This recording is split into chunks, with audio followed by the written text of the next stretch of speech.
Hi everyone, welcome to my mini blog. তো হ্যাঁ, আমার আশেপাশে অনেক সাউন্ড আসছে বিকজ নিচে কনভেন্টের বাচ্চারা খেলাধুলা করছে আর আমাকে এখনই ভয়েস ওভারটা দিতে হবে, তো সেটা কিছু মনে করো না। তো যাই হোক, যাওয়ার আর কিছু দিন আগের ব্লগ এটা, টুকটাক করে কিছু ক্লিপস আমি নিয়েছিলাম। কদিন ধরেই না আমার আর দিদির মায়ের হাতের সেই আলু চাউমিন খেতে প্রচণ্ড ইচ্ছে করছিল, আর দিদিরও ইচ্ছা করছিল। আর দিদি যেহেতু আমাদের বাড়ি এখন আসতে পারছে না বলে মা ভাবলো যে না, আমি চাউমিনটা দিদিদের বাড়ি গিয়েই বানাবো। আর এখানে আমি, পুতুল, দিদি আমরা সবাই মিলে চাউমিন খাচ্ছিলাম। আর এখানে দিদিকে আমি লাস্ট টাইমের জন্য টাটা গুড বাই বলে চলে এসেছি। দেন পরের দিন আমি, মা, ভাই বেরিয়ে গেছিলাম। আর এবার ভাইও যাচ্ছে আমার সাথে কলকাতা। আর ভাই তো এখানে নিজে থেকেও বেশি ভারী ব্যাগগুলোকে উঠিয়েছে।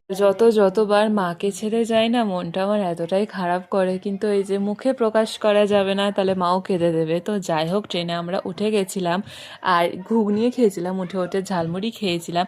আর এই যে এই জায়গাটা যখন এই স্টলটা আসে না, মানে মনটা আমার উথাল পাথাল করে, মনে হয় এটা কিনি ওটা কিনি। তো যাই হোক, এখানে আমি দমদমে পৌঁছে